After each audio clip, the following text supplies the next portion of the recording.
Hello and thanks for joining us from our studios in Israel. I'm Aaron Porras here with ILTV's Morning Brief. The world is on high alert following the United States' killing of Iranian General Qasem Soleimani over the weekend.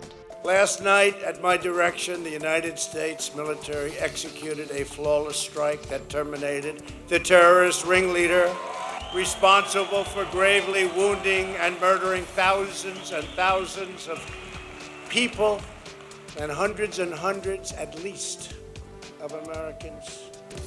Qasem Soleimani has been killed, and his bloody rampage is now forever gone.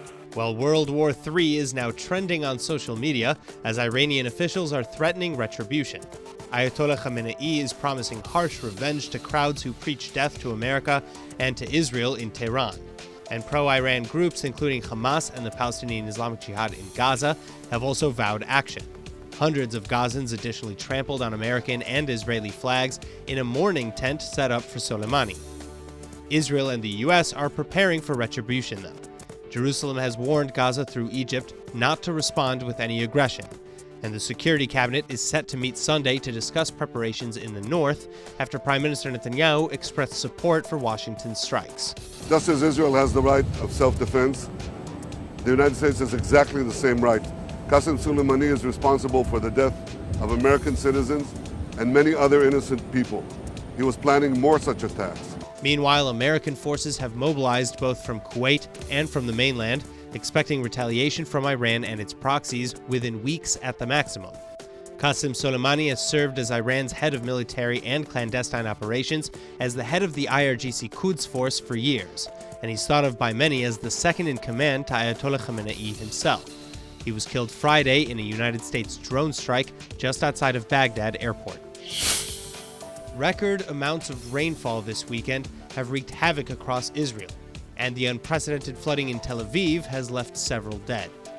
When the power went out in their building in South Tel Aviv while they were in an elevator on the way up from the basement, a young Israeli couple thought they would just have to wait it out. But when rainwater started flooding in, they began to panic.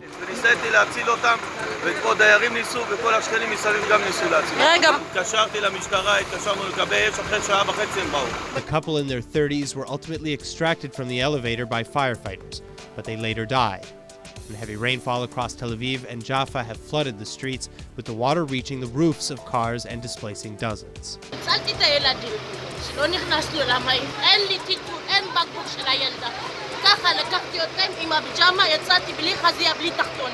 An estimated 3 inches of rain fell in Tel Aviv over the course of a 2-hour period on Saturday, and one 55-year-old woman was discovered stuck in a pool of water in the city, but was luckily treated for hypothermia by paramedics just in time. All around the country, many drivers also needed to be rescued from cars in flooded streets. Then in northern Israel, a man in his 70s was killed after he was electrocuted by a heater in his home. There are some benefits to the rain. The Sea of Galilee, Israel's major freshwater lake, has risen by 200 millimeters, or 8 inches. Israel is now one step closer to being a regional energy power in signing a massive Mediterranean pipeline agreement on Thursday with Greek and Cypriot officials. The three countries will now begin work on the $6.7 billion 2,000-kilometer or 1,200-mile-long EastMed pipeline, set to carry up to 12 billion cubic meters of natural gas every year from Israel's offshore reserves into Europe. And Jerusalem says that this is a big day and will be a big boost for Israel's economy. Regional neighbor Turkey, on the other hand, is unhappy with the move. Turkey occupies northern Cyprus and is in open dispute over maritime borders with the island nation, including over the area rich in gas reserves. Also, Ankara has long been in the works with Libya on their own version of an energy supply deal with Europe. But Europe is sanctioning Turkey for its oil and gas expeditions surrounding Cyprus, which Turkey doesn't recognize.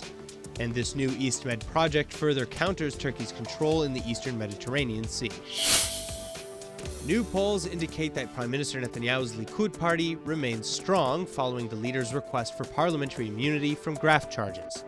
But these same polls are also predicting that the third national election that's set to take place in March will still fail to break Israel's political gridlock.